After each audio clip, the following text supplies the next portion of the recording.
Morning, everybody. Happy Mondays, 5 minutes late as normal. And welcome to the news agenda with me, Fleet Street Fox. And today I'm joined by my fellow Mirror columnist, Darren Lewis. Morning, Darren. Good morning. How are you? Not too bad. I've got a kettle again now this week, everybody, so I can have a decent cup of tea. Praise be. No longer microwaving it. Bag first, or water and then bag?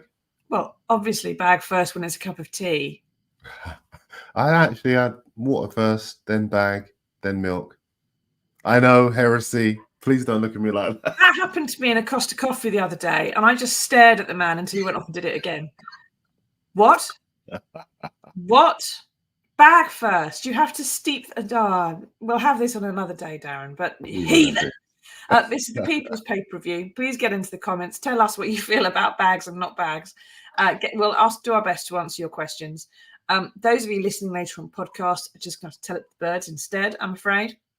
So what have we got for you today? Well, the Mirror has splashed on how millions of lives are being wrecked by 14 years of Tory cuts.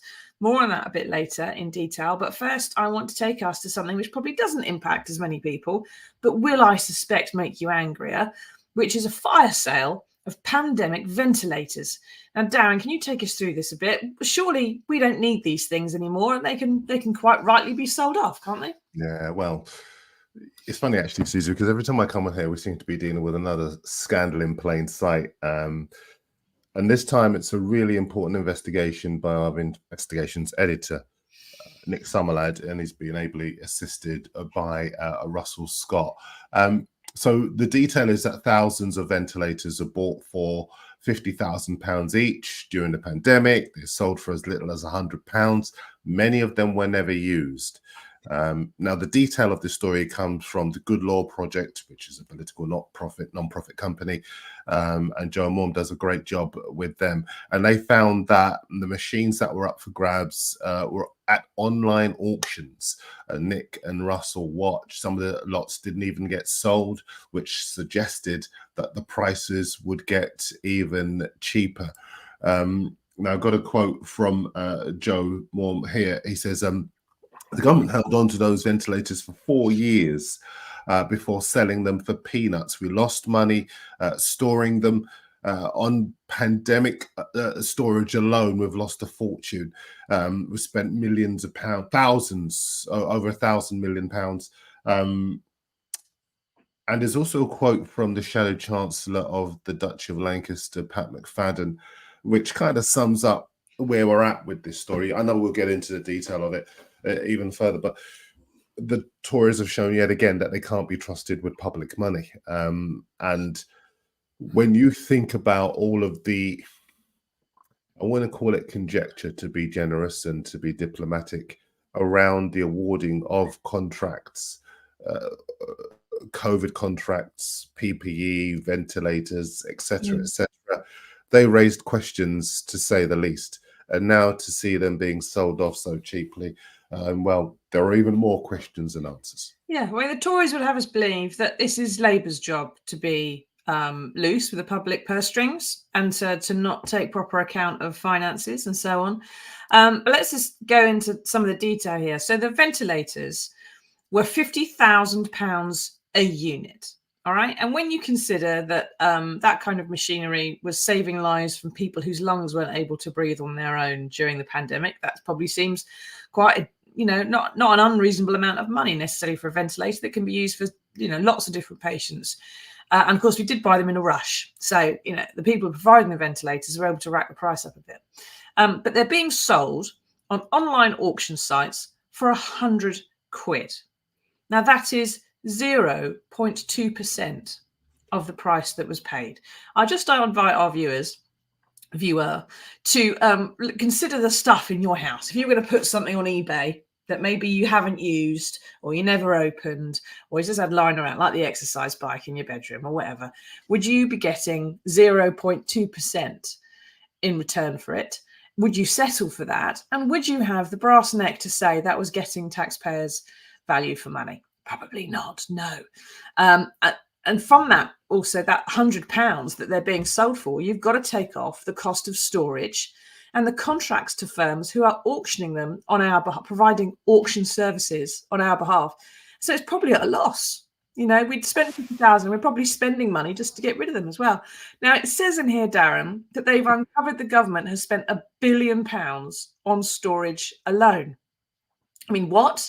How do you spend £1 billion on storage? Are they using Big Blue storage or something? There's a Tory involved somewhere. Someone is making a ton out of this, aren't they? And it's not. I think that right there is what a lot of people watching this, a lot of people who aren't watching this, a lot of people reading about it in the Daily Mirror this morning, that's the conclusion they're going to come to. And it's deeper than conclusion, because questions have been asked around the spending. And obviously this entire show is going to be focused in some way or another around that whole issue, because obviously we've got the local government funding as well. But questions have been asked around the spending of public money on COVID contracts, whether, as I said before, they're for PPE or they're for ventilators. And the answers that have come back so far haven't been satisfactory. The awarding of the contracts to some people who you think to yourself, well, what are their credentials for even applying for these COVID contracts? And what does it mean to us? It's our money. It's our money that is being spent, wasted, thrown away. And in return, what are we getting for that? When you look at the death toll connected with COVID, the shambolic handling of the crisis by the politicians, this is another element of what is, as I started off by saying, Susie, a scandal in plain sight. Yeah, now as Angela says there, so true.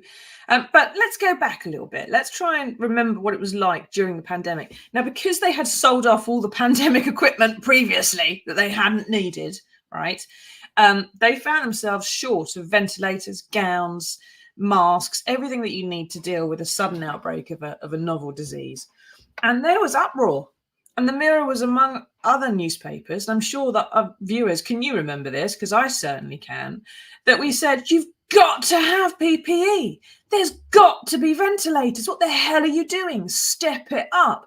And there were British businesses saying, do you know what? We can repurpose our machinery. We can manufacture some ventilators for you. You can change what we are making. We'll start making something different on the machines. We can do that for you tomorrow. And this kind of stuff, the whole kind of national effort was kicking off. And if the government had not just got the checkbook out and said, what do you need? And done it, we would be talking about a very different scandal, I suspect, right now. They have to have this kind of thing going on. Adam says they're selling everything not nailed down. Well, this is part of the problem in a way, because they have sold off any government storage facilities. We're having to rent storage facilities, which is why it's costing £1 billion. Michael says, I love Darren. He's a terrific journalist. Thanks, Michael. It's like there's two of us here, mate. But they've sold everything off, so we haven't got a way to store it. They sold everything off previously, so we couldn't use that. We had to buy more stuff, and it was more expensive. And then we're having to hire storage places to keep it in, even though we haven't used it because we didn't need it all. But they just reacted to this. There was a massive moment, wasn't there, where we had to get these things. If they hadn't done it, you know, there'd be bodies piled high, in the words of one prime minister. They were kind of a bit between a rock and a hard place, weren't they? They were. Listen, I don't doubt that, but I think what we're seeing from the COVID inquiry is that the consequences that you outline weren't just connected to the acquisition of COVID equipment. The whole attitude towards that period of time left a lot to be decided, and that's, again, putting it diplomatically. While you were talking, Susan, I was looking at some of the detail. One firm, I won't name them, obviously, context, etc., but it won a £135 million contract in April 2020 to supply 2,700 ventilators. The description is in there of the actual kind of ventilators they are. They cost £50,000 each. They're being sold off at a knockdown price. The Department of Health and Social Care signed a £300,000 deal with another firm for logistics, storage, handling and auctioning services. So this is the eBay fee, isn't it? You have to charge us to sell the stuff that we didn't use and we probably paid too much for in the first place. And maybe we had to have it and there wasn't many choices about it. But I would have thought that, a sensible, competent government, although you do have to do things in a rush sometimes and at scale, like you've suddenly got to start making Spitfires, right? Your Air Force has been run down, but they've invaded Poland, and you go, God damn it, we have to make some planes suddenly. When you scale it up and start spending the money, there has to be the right checks and balances in place so that it does happen quickly, but it happens in a way that you just cross everything off and you tick all the boxes and you make sure that it's working in the way that it should do. And there is some kind of value for money in there. And I also... Sorry to interrupt you, Susie. I think what we established during that COVID inquiry is there was no real joined up thinking. There was no real research. The people who did do the research, the people who did bring the science to the government and the people in charge, they weren't listened to. I would imagine some of the individuals involved in that, like the ones that we saw speaking so candidly at the COVID inquiry, all this kind of detail will vindicate them, because I would imagine they'd have said, hang on a minute, we're giving contracts to XYZ. Are you sure? Are you sure? Yeah, and yeah, you're right to suggest that the government would have been between a rock and a hard place had they not made decisions over spending the money. But how it was spent, when we see how late they were to appreciate the gravity of certain situations, when you see how lackadaisical they were around other situations, lives were being lost, families were being wrecked. We saw with the government, didn't we, under Boris Johnson, they had a real disrespect for the civil service, and they didn't want to follow the rules, and they didn't want to have to go through a process. But that civil service is the part, and those civil servants are the people who would have checked the contracts and written the right clauses in and got things. Instead, when Michelle Mone and the likes of those people just, email a VIP line or WhatsApp a minister and go, yeah, you'll do. The civil service then had nothing to do with it. The normal checks and balances weren't applied to this. And one of the things I can remember from when we had all those stories about someone going, I'll repurpose my little factory and I'll make you ventilators cheap, and we've come up with a new way of doing it that's cheaper and all the rest of it, was those kind of offers were turned down. They were rejected from British businesses in return for the mates who were contacting the VIP line and the hundreds of millions spent here, there and everywhere. So people did benefit from it, but not necessarily the right ones. But so now, let's just go quickly to what the government say. So the Department of Health and Social Care, their comment is, get this, everybody, this is a good one.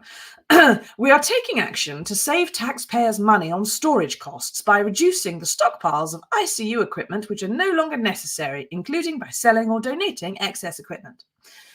So they're saving us money is the excuse for doing this. But there is 3,068 of these 50 grand ventilators up for grabs. That's 153 million pounds worth. All right. And you can get that for 306 grand. The lot. I mean, which would fill out an awful lot of hospitals. That's not saving taxpayers money by any stretch. But, we probably couldn't get any more, because I expect there's a world glut in ventilators at the moment.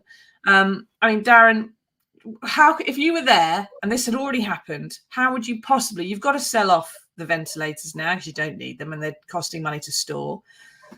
You've got to get rid of them really as cheap as you can, haven't you? You do. I just think, just listening back to what you were saying a second ago, it kind of breaks my heart sometimes to listen to the spin and the mental gymnastics being performed by the people who are failing the public, the people whose lives are being wrecked and have been wrecked during that whole COVID pandemic, and then suddenly trying to convince us that black is white. I think this whole situation illustrates the contempt with which the politicians hold the people whose votes they will go hunting for in a couple of months' time. And I really do despair, because I think about the areas I've come on your show many times, Susie. We talked about the lack of funding for this, the lack of funding for that, the reasons why the government can't fund that. We don't have a magic money tree. And then we see the naked waste in this area. Every single individual ventilator that is sold is it's a I want to say a crime, and I know I've got to use my words carefully. So move on. Otherwise, Well, I'm going to certainly, say I think a bit of malfeasance in public office. There should be some kind of comeback. If you are a politician and you've just not followed the processes properly, you've not got value for money, you can't prove value for money. I mean, yes, you have to do things in emergency sometimes and perhaps spend more sometimes in the public sector than things might actually cost. But this is a bit ridiculous, isn't it? What do you think, everybody? Get into the comments, ask us your questions. Were you one of those people who offered to help out the government? Were you one of those people who WhatsApped Matt Hancock with an offer? I suspect the former is more likely than the latter, but do let us know what you think of the cost and auctioning of government ventilators. Jackie says it seems to be a common theme that companies that won contracts have Tory friends. We don't know about the companies on this particular story, Jackie, but I think we can all know where we'd put our money if we had to bet. Now, let's go to the main story of the day. And it's local authority finance, which is about as exciting as you would expect. But it is more important to your and my daily lives, dear viewer, than national politics would have you believe.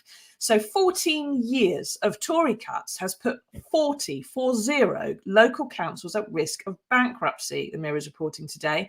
That is your bins, all right? That's your swimming pool, that's your roads, your social care at risk because the organisation funding it doesn't have the cash to keep on doing it. So, Darren, can you take us through this a bit? We all know councils have been making cuts for years. I mean, 14 years of Tory rule is the majority, I think, or at least half of my period as a journalist. I've certainly written it plenty of times, local and national papers. So why is it so bad now? Because 14 years of Tory rule. And look, it's been made worse, but it hasn't just started with Tory rule. I started in local journalism. Listen, let's go back to the beginning. As you rightly back to the beginning when we were both young, 1,000 years ago. I mentioned Hovis, loads of people go away and try to Google it, so I probably better not. The first thing I did when with this story, go along and look at whether my local council was on the list. Now, thankfully, they're not.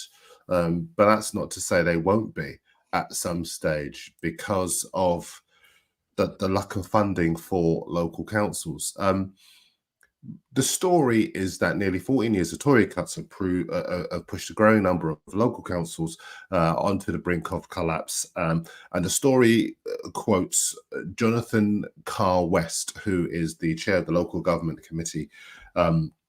And he says, look, more ordinary people will start to feel the crippling effects of slashing vital services. The story basically reveals that there's a black hole of at least £1 billion in council budgets. Sorry, how much? Can you say that again, Darren? How much? £1 billion. So that's about the same as it cost us to store all that pandemic ventilators. There you go. That's how much local authorities, the entire country, is missing. Same amount of cash, everybody. £1 billion. £1 billion we've spent on warehouses. We could have been spending on schools, social care. And you know, Susie, that's why it matters, as you were saying before. People might say, "Oh, well, this is quite a dry story." Actually, it's not. Do you know why? Because it's your council tax that you're paying that's not filling this black hole, and all of this money that has been wasted in relation to PPE. That's money that could save your council taxes from going up if the government had used it correctly.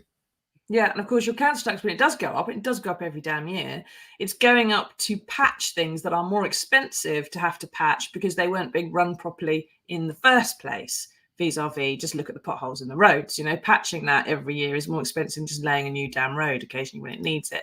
Now, Sean on Twitter says cuts to councils disproportionately affect poorer councils as they're less able to raise money locally, while the tax cuts give more to the rich. So it just adds to the inequalities, says Sean. Tony says, yeah, let's not blame the councils who spunk money on vanity projects or investments that bomb. One of the things about that, Tony, is that it was the Tory governments who encouraged local authorities to invest and speculate in property and other mad projects, because that would mean that they wouldn't have to give them so much money from central government. And of course, You know, the people who are elected to local councils, they have minimum scrutiny usually because there's fewer and fewer local journalists. And some people just get co-opted because there's not enough people even voting for them. And they are generally not investment geniuses. If they were, they'd be in central government. So, and even some of those, as we know, aren't terribly good with cash, as we've just seen. So the local investments and so on that councils have taken part in, again, it's something that perhaps hasn't passed through all the checks necessarily that it should have done. Maybe not a good idea in the first place.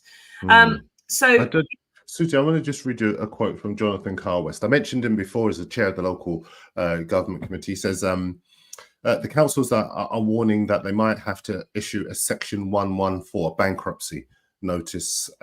It's just the tip of the iceberg. There are a whole bunch who think they are in serious risk of issuing a 114, but they haven't made it public. When I talk to council leaders, they consistently tell me this is the worst it's ever been. There's a fairly familiar story that central government funding has been reduced by nearly 50% overall, but for some councils, that's as much as 90%. A little bit more from Jonathan, because he says the funding does come is more short-term, less predictable. A lot of it is from the Levelling Up Fund. Councils bid for those, so they don't know year on year what they'll get. And this is a key thing, Susie. He says, if you live in an area that hasn't been issued with a 114, that doesn't mean that everything's fine, because many of those councils are still cutting. So your bins, your swimming pools, your roads, all of the stuff sometimes we take for granted, or we believe because we pay our council tax that they should be maintained. Councils are still cutting to try to desperately stave off bankruptcy. Yeah, that's why that matters. They have a legal obligation to try and avoid that, and so therefore they're having to just go, well, in that case the libraries are gone, the potholes aren't being mended, whatever. So I mean, some people might say this is, you know, Labour councils overspending, but there's 7 who've gone bankrupt so far, but there are 40 about to go bankrupt or fear going bankrupt, and that's a fairly even mix of Tory and Labour administrations, so it's not an ideological thing. Leslie says this is a repeat of Thatcher. When are we going to realise what's causing this? I think as soon as we get a chance, Leslie, to go to the polling station. I suspect May, when the local elections are coming along, will be quite indicative. You know, Susie, you made a point that in passing, because you made a number of good points, but one of the things you said about they'll close the libraries instead. Again, that breaks my heart. As a kid, I was at the library every day after school, books out. I want to encourage my kids, and they do. They use their local library. They're in there all the time. We want to bring up, you've got kids, I've got kids. We want to bring up a generation of kids that love reading, that put gadgets to one side, that embrace reading, but these are the things that we will lose as the councils try to slash budgets and balance books and make sure that people's council taxes don't have to go up. I think we can safely say that most journalists' children are probably going to have access to books, but those libraries are for parts of society where perhaps they can't afford a book, where perhaps it's not quite as it's forced on the kids at home to read before you go to bed. And so in terms of social equality, in terms of, you know, improving your station in life, it's just less possible if you don't have access to information, to the internet, which they tend to have internet hubs at the libraries and things now in these days. And also, I mean, my local library has been a warm hub over the winter for people who can't afford to keep the heating on at home. So the services they provide are absolutely vital. So we've got this. Now, what do you think, everybody, about this? We've got this £1 billion hole in local finances, 1.2 in fact. Another 4 billion is predicted to be short over the next 2 years, right? So we'll be basically, it's just going to get worse. Now, the Tories would tell you that they have made £600 million available in this levelling up fund that Darren mentioned, for which councils can bid. But because you're bidding, you don't know if you're going to get the money until the start of the financial year, which can be too late. You've already mothballed half your libraries by that point. And they don't know if they can offer those services. And some, of course, bids get turned down. And in any event, it's 600 million and the whole is 1.2 billion. So it's only half what's needed. Absolutely. I mean, the one thing I have to think, Darren, is, you know, this is street lights, it's bin collections, it's the leisure centre, it's your nan's care home. This is no way to run a country. I don't care about politics of it. Just don't do this. You can't do this.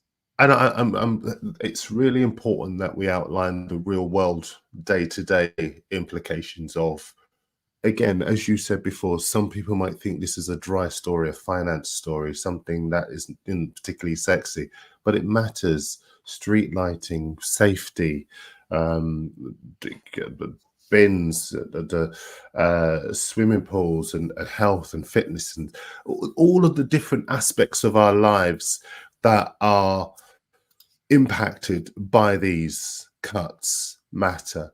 And sometimes, as journalists, as you know, Susie, we have to present things in a way that help people to understand, what does it mean to me? So even the headline on that piece is on the front page of the Daily Mirror today: lives wrecked, because it will affect people's day-to-day lives. And that's what they have to come to understand, particularly when they come to cast their vote in the general election this year. Well, and in the local elections in May, there's always a low turnout. Please, anybody, if you're not registered to vote yet, get registered to vote. Express your opinion in May at the local elections. If you don't get a chance to have a general at the same time, then you can still, just whoever it is running your local council, whatever party, you can tell them what you think of it. Princess Angela says, I don't think it's a real princess, but good morning, Your Highness. I would be happy to pay more, but the services keep failing at the basic level. All I know, Angela, is that council tax goes up every year and what the council can provide goes down. I don't understand how that is possible, I would have thought. So there's a couple of case studies on that page that really demonstrate the human cost of this. And so there's Sabia Haziz. Her son Adam suddenly doesn't meet the criteria of the grant for a wheelchair, even though he's quite severely disabled. He's got learning disabilities, non-verbal autism, epilepsy, because the eligibility criteria have just been tightened, which means he would have qualified a couple of years ago, but not today. And he's just as much in need of a wheelchair as he was. Ernest Skerritt got run in a council-run care home for dementia patients just around the corner from his daughter, Sarah, but they face having it closed down. And his daughter points out that that kind of disruption severely impacts dementia sufferers. It shortens their lives. The distress and everything else just makes it more difficult to cope with their condition, which worsens. And it wouldn't be possible for her to visit as often because there aren't any similar facilities nearby. She'd have to go further to do it. So, Darren, why is it that local councils and local council politics and local council budget meetings are considered so dull and boring that national journalists, many of them like us, trained in local newspapers, have largely ignored? I mean, the Mirror's reported it a few times, and there's others who've done some good work on it. But as an issue, the national newspapers have not picked up on this and said, Prime Minister, Chancellor, this is on you. Yeah, I think we've been, as you rightly say, the Mirror's been very hot on this for quite some time. This particular investigation has been very long and painstaking. Nick's done a terrific job with Russell. And all of us, as I was saying before, we come from local newspapers, so we understand. I certainly understand what it was like to work at my local newspaper, the old Enfield Gazette in North London, Northeast London, and I understand. I came into just this job understanding what this kind of thing meant for local people, because I would talk to them, I would understand them, I would understand that sense of community that gets lost when you do lose those hubs, those libraries, those services that mean so much to ordinary people. And it's the reason why, when I heard Michael Gove saying the other day that the £500 million cash injection would really help councils, like many people, I straight away just felt you simply don't have a clue, because that money for all of those councils around the country, it's a drop in the ocean. And the ordinary people that are going to suffer while you waltz off into the sunset, it's just off the scale. There is that understanding. We as a newspaper, it's part of what we do. It's our ethos. We speak for those people that don't have the opportunity to speak for themselves and rail against the kind of thing that politicians do with impunity, without thinking about the real world costs. But sadly, we live in an era where there are too few people who want to do likewise. Yeah, and also decisions being made by people who aren't going to ever feel the results of it. Michael Gove's kids are never going to be short of a library book or book, generally. You put that far more succinctly than I could. none of the people in government are going to wonder about dementia care for their parents because it's sorted, isn't it? It's paid for by the inheritance. So they're making decisions that they're not going to be impacted by, and they're not really making the best decisions necessarily. But like I say, there are elections in May, everybody. So if you're have a look at the Mirror today, have a look at that list of 40 councils, see if yours is on it, and then make sure you're registered to vote. There we go. Bradford, Bath, Chelmsford, Cheshire, Cotswolds. The Cotswolds! If they're not Tories, goodness knows who isn't, although they are only down 1 million. Derbyshire, Durham, Guildford, Hampshire, Hastings. God, there's a huge number, Havering, right across the countryside. So go and have a look to see if you're Kent. 86 million we're down, although they'll blame that on the small boats, I expect. Go and have a look and see if your council's on there, and make sure you're registered to vote in May, and make sure that you turn out in May to vote. Yes, Dan. You just that line. I don't know if it was throwaway or not, but you're so right as ever. Because we get sucked in knee deep into these culture wars and pointing the finger at each other, this is the kind of thing that gets missed. When there's so much focus on the thing in confecting imaginary threats to our way of life, this is the thing that slides under the radar. The months and the years go past when governments are allowed to get away with waste on this scale, of financial neglect on this scale, of financial, I don't want to say impropriety because I don't, it's being naughty if I said that. Shenanigans? So I won't. Shenanigans is the right Shenanigans, word. mishandling, greasy fingers, whatever you want to call it. Money slipping through. But you're so right. The whole culture war concept is designed absolutely to direct us away from this kind of thing that affects our day-to-day lives. And by the time we come to vote, we still think, oh my goodness, they're going to save us from the imaginary threats that they've confected to my life. So I'm still going to cast my vote in that direction. When in fact, you've lost your community hubs, you've lost your libraries, you're paying more in council tax, you're not getting enough for it, you've lost your A&E, you've lost this, you've lost that, and you've not been able to see it. Yeah, so I dare say in Kent County Council, a lot of people will be saying that the £86 million there in the hole, I live in Kent, for those who don't know, £86 million there in the hole will be down to the fact they've got to deal with small boat arrivals coming across the channel. But I don't think that asylum seekers who come here on boats are responsible for the potholes in my road that are just getting patched badly, and even then just don't last very long. I think that's the result, because those were coming from since before there were small boat arrivals. And the reason that, Kent County Council has had to find the money to deal with that is because the government's refused to give them it. It is a national problem that Kent's had to deal with, and they haven't had the right funding for it. So that funding's had to come out from other things. Shouldn't be happening. There we are. Now, thank you for taking us through all that, Darren. Do let us know what you think, everybody. Have you got a solution to the local authority funding crisis? Where can you find £1 billion if you've also, selling off the ventilators because the cost of storing them is too high, and that's costing you £1 billion? Where is the magic money tree? Is it that one that's behind Darren in his back room? Who knows? Angela says they always have enough tarmac to put in speed bumps. Not in my road, they don't even get speed bumps. Anyway, we have managed to find some good news in the world for you, and this might cheer you up a bit. Here he is.